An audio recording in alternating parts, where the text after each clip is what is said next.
आज की एक और खबर है, छात्र सरकार मुलाकात में बनी बात। जंतर मंतर के बाद रांची में कई दिन से प्रदर्शन चल रहा है। आज उस प्रदर्शन में नेहा पहुंची।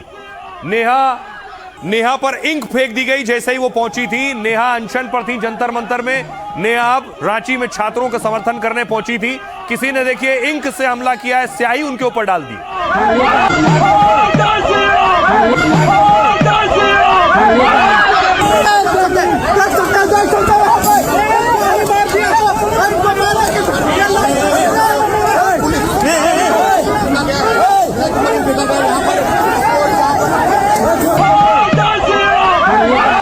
तो नेहा पर इंक डाली गई।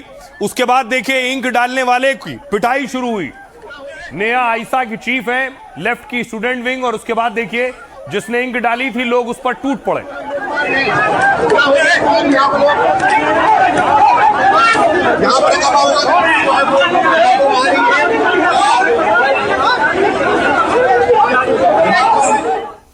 और उसके बाद जो हमला करने वाला था, जो स्याही फेंकने वाला था, देखिए वो क्या कह रहा है। पहले तो वो भागा, पत्रकार उसके पीछे भागे।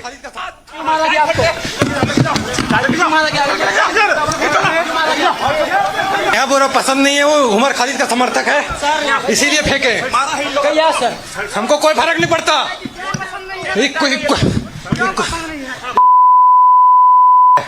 ठीक है, इन लोगों को कोई औकात नहीं है, हम लोग देशद्रोही है।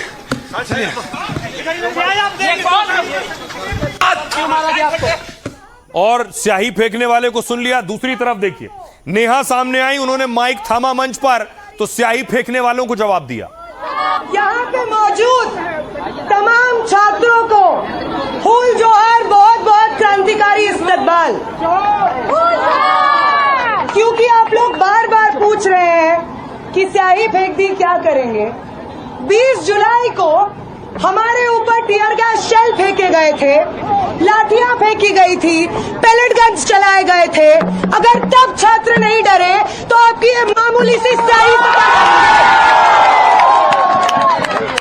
यहाँ पे मौजूद तमाम छात्र। दूसरी तरफ देखिए जहां नेहा पहुंची वहां प्रदर्शन का हाल क्या है। 14वां दिन था प्रदर्शन का। दूसरी तरफ खबर यह है कि छात्रों और सरकारों के बीच जो बातचीत चल रही थी, 4 मंत्रियों के साथ जो बैठक हुई है वो बैठक समाप्त हो गई। यहाँ पर जो तंबू लगाकर उन्हें रोकने की कोशिश कर रही थी पुलिस, उसे अब तोड़ दिया गया है। और यहाँ पर जो बैरिकेड लगाया था पुलिस ने रोकने के लिए, उसे तोड़ते हुए अब आईसा के जो लोग हैं, लेफ्ट संगठन के जो लोग हैं, वो आगे बढ़ रहे हैं। ये देखिए अब यहाँ पर पुलिस फोर्स भी है। छात्र आगे बढ़ रहे थे क्योंकि 14 दिन से प्रदर्शन हो रहा है। गर्मी भी बहुत ज्यादा है, उमस भी बहुत ज्यादा है। तो देखिए छात्र बेहोश होने शुरू हो गए। कई छात्र बेहोश हुए जिन्हें ई रिक्शा से ले जाया गया। दूसरे छात्र अपने साथ लेकर गए, अस्पताल तक पहुंचाए।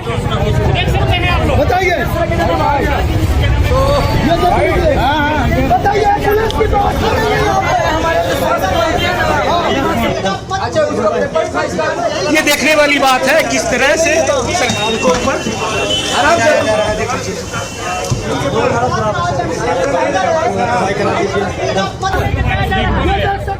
दूसरी तरफ विधानसभा से एक विचित्र तस्वीर आई है। देखिए विधानसभा में विधायकों ने रेट लिस्ट ले हुई है।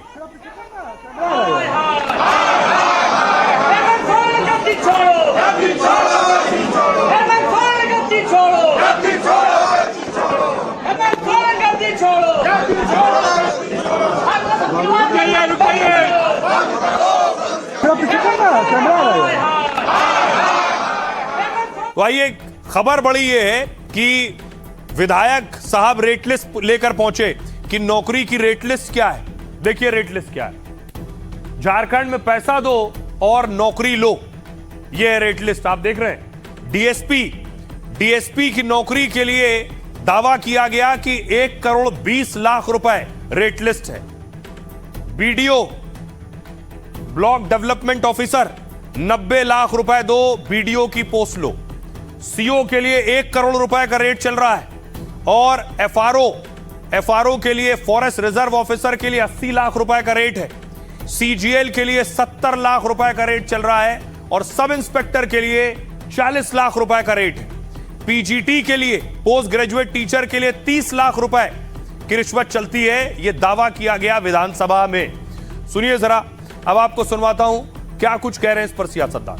हम लोग गांव देहात से हैं, अगर पढ़ने आते हैं तो लोग बोलते हैं यार पढ़ क्यों रहे हो, 1 कट्ठा 2 कट्ठा जमीन बेच दो ना, 20 लाख रुपया आ जाएगा, नौकरी खरीद लो, सरकार तो बेच रही है, तुम क्यों पढ़ रहे हो? आम चर्चा होती है, ये आम चर्चा गली मोहल्ला में चर्चा है। एग्जाम से एक दिन पहले 2 दिन पहले आदमी सर्कुलर होने लगता है, हर दोस्त हर ग्रुप हर कॉल चैनल में कॉल करने लगता है कि आपके पास क्वेश्चन आया क्या, क्वेश्चन आया क्या। एक सप्ताह से पहले पता चलने लगता है कि बोले ये सीट इतना में बिक रही है, ये 20 लाख में बेची जा रही है, ये 25 लाख में बेची जा रही है। खुला चल रहा है। खुला, आप चाय की टपरी में चले जाइए, कहीं पे आप चाय टपरी में चले जाइए, किसी लाइब्रेरी में चले जाइए, आपको खुलेआम आपको देखने को मिलेगा कि 4 लड़का ग्रुप में बैठा हुआ है, बोलेगा कि ये लड़का के पास इतना क्वेश्चन आया। हम लोग प्रूफ देते हैं कि ऐसे ऐसे एक ही सेंटर में पीजीटी में पास कर जाता है प्रूफ के साथ। मान लीजिए 20 सेंटर बनाया, 25 सेंटर से 80% बच्चा कैसे पास हो जा रहा है जब बच्चे प्रूफ के साथ बात करता है। नहीं हो सकता है, कुछ भी हो सकता है, तुम लोग नहीं पढ़ता है नहीं पास करता है इसीलिए तुम करते हो। कोई भी चाहिए कहीं भी दुकान ठेला में, जहाँ क्या बोलते हैं चाय की टपरी में आपको चाहिए, वहाँ ही बोल दिया कि किस चीज़ का पेपर चाहिए, उस चीज़ का पेपर आपको मिल जाएगा, जितना पैसा दीजिए वैसा पेपर। और बात करने के लिए भी हम लोग तैयार, सरकार हर छात्रों का हम जयपाल सिंह स्टेडियम से बाहर तक ले जाने की, पूरे राज्य की जो हमारे एक मजबूत और बड़े रिफॉर्म के साथ आगे हम लोग बच्चों की जो ये जिज्ञासा है उस जिज्ञासा को बनाने के उद्देश्य से आगे बढ़े। कितने बड़ा करप्शन हुआ है, कितनी माताएं ऐसी हैं जिन्होंने अपना गहना बेच दिया, कितने पिता ऐसे हैं जिन्होंने अपना ज़मीन बेच दिया, उसकी एक लिस्ट होनी चाहिए कि क्या क्या सितम जो है पिछले 7-8 साल से युवाओं और छात्र पर जो है कांग्रेस और जेएमएम ने, आरजेडी ने ढाया है। दुर्भाग्य देश का है कि उनके लिए यहाँ इस देश में सुविधाएं नहीं है। अब शिक्षा सिर्फ पैसे वालों की रह गई। आपने जो बाजार, मैंने वाक्य बोला है, शिक्षा का बाजार मत करो। हमारे मुख्यमंत्री वहाँ के हेमंत सोरेन जी ने कहा कि उन्हें आराम से घर आने दो। बेंगलोर में हमारे कर्नाटक में मुख्यमंत्री जाकर के जेएनजी से बात किए जो आंदोलन कर रहे थे। हेमंत सोरेन जी ने भी कहा कि उनको पूरा अधिकार है मेरे घर के पास आने का। स्वागत किया, उन्होंने कहा कोई नहीं रोक टोक होगी। आइए अब आपको दिखाऊं कि कैसे राहुल गांधी भी छात्रों के साथ आकर खड़े हो गए। तस्वीर सामने आई, राहुल ने छात्रों से बात की है रांची में जो छात्र प्रदर्शन पर बैठे हैं। राहुल गांधी जी को फोन किए और अभी हमारी टीम से बात करेंगे। आप अपना हाथ नीचे रखिए। कितने लोग नीचे रखो? हाँ, कितने लोग?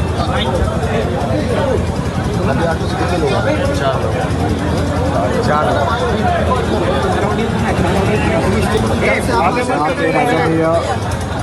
दूसरी तरफ देखिए, रांची में छात्रों से एसडीएम मिलने के लिए पहुंचे। कोशिश सरकार की थी कि किसी तरह बातचीत के जरिए हल निकाला जा सके।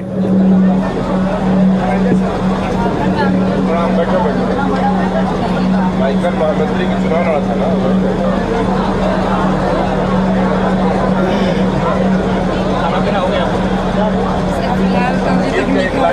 सामने आई कि छात्रों के साथ बातचीत हुई, छात्रों को बुलाया गया, छात्रों का प्रतिनिधि पहुंचे, प्रतिनिधिमंडल जिसने बातचीत की है सरकार के 4 मंत्रियों के साथ।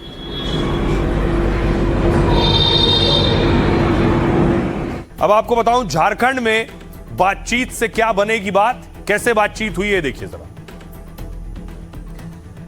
झारखंड में आंदोलनकारी छात्र सरकार में बातचीत हुई। छात्रों ने बातचीत के लिए गठित कमेटी दोबारा बनाई। सरकार ने वकील और पत्रकार को टीम से हटाने को कहा था। पहले तो आंदोलनकारी छात्रों ने मना किया, फिर दोबारा लिस्ट बनाई। अब 10 सदस्यीय कमेटी में सिर्फ छात्रों को रखा गया। इसके बाद सरकार छात्रों में बातचीत का रास्ता साफ हो गया। सरकार की ओर से 4 मंत्री बैठक में शामिल हुए।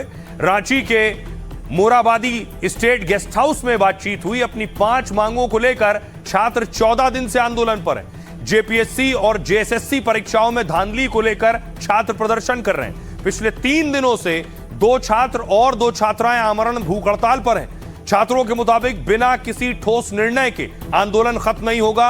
अनशनकारियों ने कहा है कि अब आश्वासन नहीं, ठोस कार्रवाई चाहते हैं। इससे पहले राहुल गांधी ने आंदोलनकारी छात्रों से वीडियो कॉल पर बात की। अनशन पर बैठे छात्र नेता रविंद्र पासवान ने करीब 10 मिनट तक बात की। राहुल ने आंदोलन को समर्थन देने की घोषणा की और उसके बाद सुनिए जरा छात्र क्या कह रहे हैं। सब चीज में धांधली, सब चीज में धांधली। कोई भी एग्जाम ऐसा ना हो सरकार फेयर तरीके से कराई हो। सब में घपला, सब में घपलाबाजी किया। भींग रहे हैं, तिरपाल भी नहीं, तिरपाल भी चारों तरफ से फटा हुआ है। और अभी इसका भी पता नहीं कि क्या होने वाला है। एज भी 35 हो गया है, हर साल वैकेंसी भी नहीं आती है, पता नहीं फिर क्या होगा, क्या जाने फ्यूचर क्या होगा। तो हमारे सपनों को तार तार किया जा रहा है। कभी भी पेपर लीक हो जा रहा है, कभी भी ऐसा हो रहा है कि एडमिट कार्ड आ रहा है, उसके नेक्स्ट डे एग्जाम के बारे में पता चल रहा है। और जितने भी लोग इतने मेहनत से पढ़ाई कर रहे हैं, वो लोग कितने सारे डिफिकल्टीज फेस कर रहे हैं, हम लोग वो सब अंदाजा भी नहीं लगा सकते। जो प्रोटेस्ट हो रहा है, हमें जितने भी झारखंड के लोग हैं, फिर जितने भी लोग हैं, सबको साथ में मिलकर के अच्छे वे में इस प्रोटेस्ट को आगे ले जाना। गवर्नमेंट की तरफ से अगर कुछ डिफॉल्ट हो रहा है, कुछ प्रॉब्लम्स हो रहे हैं, तो हमारा हक है कि हम लोग उसके लिए खड़े हो, उसके लिए लड़े, चाहे वो गवर्नमेंट से ही क्यों ना अपना बात रखना पड़े। राहुल गांधी जी से मेरा बात हुआ और उनको हमने झारखंड में जो भी परीक्षा में जो भी धांधलियाँ हो रही है और किस चीज़ को लेकर के हम लोग ये आंदोलन कर रहे हैं, उनको ये सारे चीज़ हमने बताया। वो बहुत गंभीर दिखे और वो बोले कि बिल्कुल आपके मुद्दों के हम साथ हैं और आपका जो भी मांग है आप हमको सेंड कीजिए। और इस बीच बड़ी खबर आपको बता दें, रांची से ही आ रही है, जहां छात्र प्रदर्शन कर रहे हैं। खबर यह है कि छात्रों की वार्ता खत्म हो गई है, छात्रों का आंदोलन लेकिन जारी रहेगा। छात्रों ने कहा है कि अच्छे माहौल में बातचीत हुई है। सुनिए जरा छात्र क्या कह रहे हैं।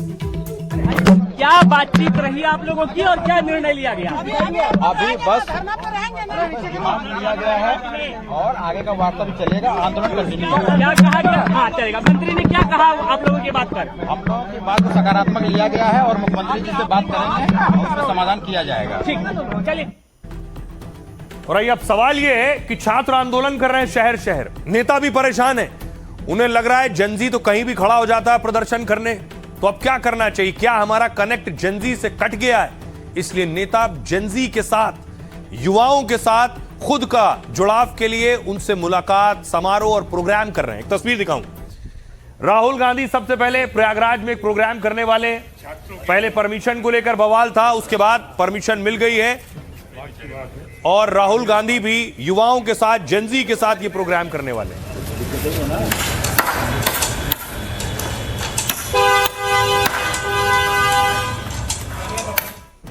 तो सवाल ये कि 27 में चुनाव है और जनजी किसके साथ है, ये बहुत बड़ा सवाल है, क्योंकि बहुत बड़ा वोट बैंक है जिसके साथ जनजी वो कुछ भी कर सकता है।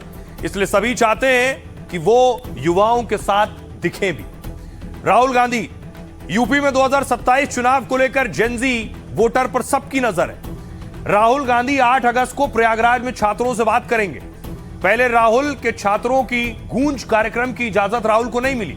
कार्यक्रम की अनुमति मिलने पर राहुल ने कहा प्रयागराज आ रहा हूं, देश के उस शहर में जहां सबसे ज्यादा नौजवान तैयारी करते हैं। राहुल इससे पहले कोटा, देहरादून में छात्रों से संवाद कर चुके हैं। इतना ही नहीं, सीएम योगी आदित्यनाथ ने राज्य युवा आयोग बनाने का ऐलान कर दिया है। यूपी के हर जिले में यूथ इंक्यूबेशन सेंटर बनाया जाएगा। सीएम ने कहा नई युवा नीति 16 से 35 साल की आयु के युवाओं के लिए होगी। इन युवाओं की अपेक्षाओं, जरूरतों के आधार पर इसे तैयार किया जाएगा। इसके लिए अलग अलग शहर, अलग अलग छात्र, पेशेवर खिलाड़ियों से सुझाव भी लिए जाएंगे। और योगी ने बीजेपी नेताओं को युवाओं से ज्यादा संवाद करने की सलाह दी है। अखिलेश यादव भी 2027 के लिए युवा वोटरों को लुभाने में जुटे हैं। अखिलेश ने नीट छात्रों की मांगों का समर्थन किया। लोकसभा में भी इसको लेकर सरकार पर हमला बोला था अखिलेश ने। अखिलेश की आईटी टीम जंतर मंतर की वीडियो वायरल कर रही है। छात्रों के साथ डिंपल की मौजूदगी की तस्वीरें शेयर की गई। मायावती ने सोचिए नीट मुद्दे पर सरकार विपक्ष दोनों को घेरा था। मायावती ने कहा परीक्षाओं में गड़बड़ी से युवाओं में आक्रोश है, सरकार और विपक्ष शिक्षा सुधार छोड़ सिर्फ सियासत कर रहे हैं। मायावती ने युवा चेहरे आकाश आनंद को प्रचार की कमान सौंपी।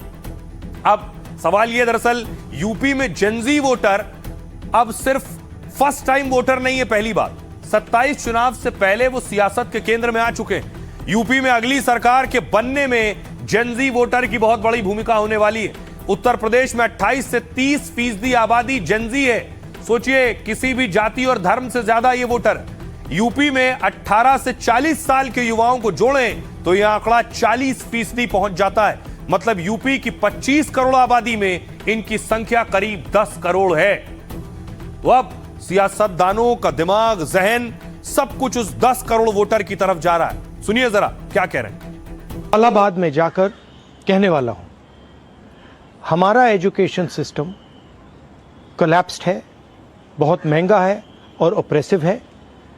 हर सरकार को स्टूडेंट्स की बात सुननी चाहिए और एजुकेशन सिस्टम को बदलने के लिए एक्शन लेना चाहिए, चाहे वो कांग्रेस की सरकार हो, नेशनल सरकार हो या झारखंड की सरकार। वो डर रहे हैं, वो नहीं करवाना चाह रहे हैं प्रोग्राम, हमेशा करते हैं। और ये यूपी में तो ये हमेशा होता है। हमारे साथ तो जब मैं यूपी में थी तो हर चीज़ के लिए परमिशन नहीं मिलता था तो नज़रबंद कर लेते थे। तो ये तो उनका तरीका है। ये मेरे बच्चे, ये तुम्हारे बच्चे। पहली बात तो इन विषयों से राजनीतिक दलों को दूर ही रहना चाहिए। छात्र सक्षम हैं और उन्होंने करके दिखाया। वो अपनी बात मनवाना जानते हैं, वो अपने जायज़ विषयों को उठाना जानते हैं। परमिशन हम लोगों ने ले लिया 30 तारीख को। उसके बाद फिर सरकार के दबाव में निरस्त कराया गया। फिर जब जनता और लोगों का दबाव, हमारे छात्र छात्राओं का दबाव, तो निश्चित तौर से फिर वो परमिशन दिया गया, परमिशन मिला। और अब हम सब लोग वहाँ मजबूती से राहुल जी का कार्यक्रम करने जा रहे हैं। पहले डर गए थे, अब डर खत्म हो गया है। ऐसा कुछ नहीं है। अब कहाँ कौन सा कार्यक्रम को उन्होंने अनुमति ली कि नहीं ली और कैसे मीडियाबाजी शुरू हुई, क्यों शुरू हुई। श्री राहुल गांधी बहुत बार प्रयागराज आ चुके हैं। उनके आज पेपर लीक को लेकर बहुत बड़ा खुलासा हुआ है। जितने प्रदर्शन हो रहे हैं, चाहे वो जंतर मंतर पर हो रहा हो या रांची में हो रहा हो, ये शिक्षा व्यवस्था से ही जुड़ा हुआ है। पेपर लीक पर जो चार्जशीट आई है वो हिला देने वाली। नीट पेपर लीक मामले में चार्जशीट दाखिल हुई। नीट यूजी पेपर लीक में आरोप पत्र दाखिल किया गया। सीबीआई ने दिल्ली की राउज एवेन्यू कोर्ट में 94 पेज की चार्जशीट दाखिल की है। सीबीआई ने दावा किया कि पेपर लीक साजिश परीक्षा से महीनों पहले रची गई थी। अब कैसे?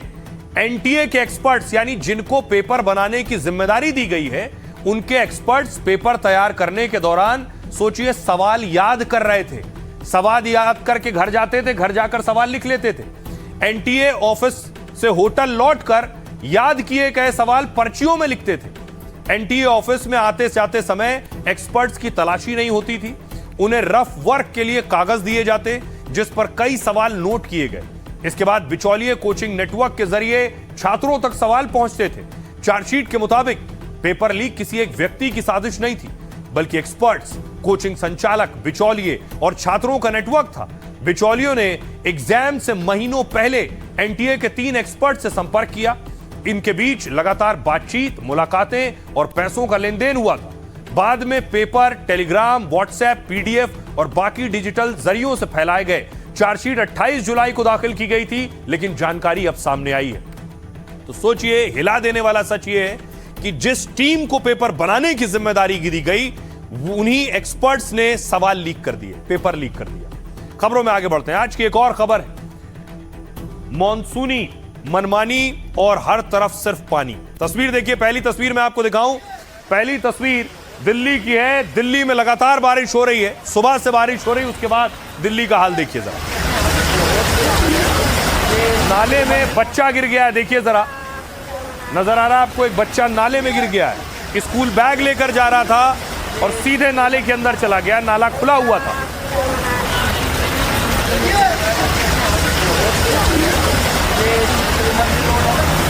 दिल्ली के जगतपुरी की हिला देने वाली तस्वीर है।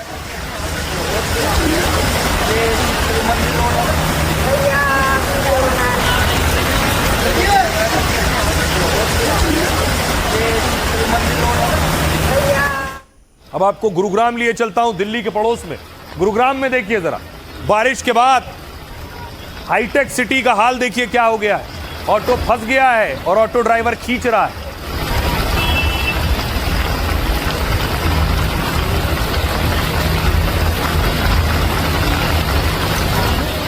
तो दिल्ली देख लिया, गुरुग्राम देख लिया। दिल्ली का एक और पड़ोसी जिला नोएडा देखिए जरा। नोएडा में एम्बुलेंस फंस गई, वहां ऑटो फंसा था, यहां बीच रास्ते में पानी में एम्बुलेंस फंसी है।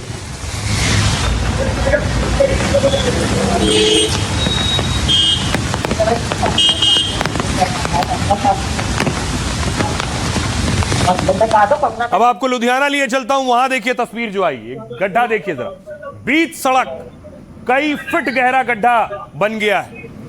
और उससे ज्यादा देखिए सामने जो कोठी बनी है, कोठी वाले साहब उससे ज्यादा परेशान है। घर के आगे इतना बड़ा गड्ढा कि दरवाजा खोलते ही रोड धंस चुकी है और इस घर पर भी खतरा पैदा हो गया।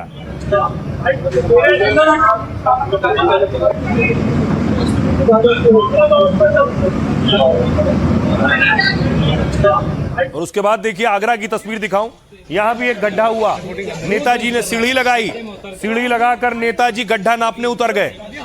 रोज दर्ज कर रहा है, गड्ढे में उतर क्या कहेंगे? एक बार फिर से विकास ढूंढने के लिए निकले हैं, खजाना मिलेगा। और ये आपको बताऊं कि लगातार बारिश से अलग अलग जिलों में हालात क्या हैं। सबसे पहले देखिए यूपी का हाल। प्रदेश के 50 से ज्यादा जिलों में भारी बारिश का अलर्ट है। फर्रुखाबाद के 33 गांव, 40 स्कूलों में गंगा का पानी घुस गया है। बलिया में एक हफ्ते के अंदर 27 घर सरयू में ढह गए। प्रतापगढ़ में बारिश से मकान ढहा है, जिसमें 6 लोगों की मौत हो गई है। 48 घंटे में बारिश से जुड़े हादसे में 13 लोगों की मौत हुई है। दिल्ली एनसीआर, दिल्ली, गुरुग्राम, नोएडा में भारी बारिश के बाद जलभराव है। बारिश के बाद कई जगहों पर लंबा ट्रैफिक जाम लगा है। इसी बीच गुरुग्राम पुलिस ने निजी कंपनियों से अपील की है कि बारिश में कर्मचारियों को वर्क फ्रॉम होम देने की अपील है कि जो नोएडा में नौकरी करते हैं या गुरुग्राम में, वो वर्क फ्रॉम होम करें। अलकनंदा, मंदाकिनी, भागीरथी समेत 6 नदियां डेंजर लेवल पर पहुंच गई और भूस्खलन के कारण उत्तराखंड के बद्रीनाथ नेशनल हाईवे समेत 132 सड़कें बंद हैं। हरिद्वार, ऋषिकेश में घाट और मंदिर डूब गए हैं। देहरादून, चमोली, बागेश्वर में स्कूलों की छुट्टी कर दी गई है। असम में देखिए कई हिस्सों में बाढ़ की स्थिति अब भी गंभीर है। मॉनसून सीजन में बाढ़ बारिश से 95 लोगों की मौत हुई है। राज्य के 1.5 लाख से ज्यादा लोग बाढ़ से प्रभावित हुए। ब्रह्मपुत्र और धनसिरी नदी खतरे के निशान के ऊपर बह रही है। इसके चलते राज्य के 14 जिलों में हाई अलर्ट जारी किया गया है।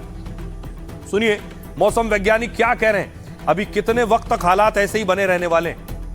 अगर हम बात करें कल के लिए, तो कल से जो वर्षा गतिविधि है इसमें थोड़ी सी कमी देखी जाएगी और कल और परसों 2 दिन के लिए फिर लाइट रेनफॉल एक्टिविटी एक्सपेक्टेड है दिल्ली के ऊपर। अनुमान है कि धीरे धीरे इसमें जो है कमी आएगी और कल से ये लाइट रेनफॉल एक्टिविटी एक्सपेक्टेड है। देखिए अगर हम उत्तर पश्चिम भारत के बारे में बात करें तो आज के लिए भी हम देखेंगे तो मुख्य रूप से जो उत्तर प्रदेश में आइसोलेटेड प्लेसेस पर, वहीं पहाड़ी राज्यों में हिमाचल प्रदेश, उत्तराखंड में भी कुछ एक स्थानों पर जो भारी वर्षा की चेतावनी येलो अलर्ट के साथ में जारी की गई है।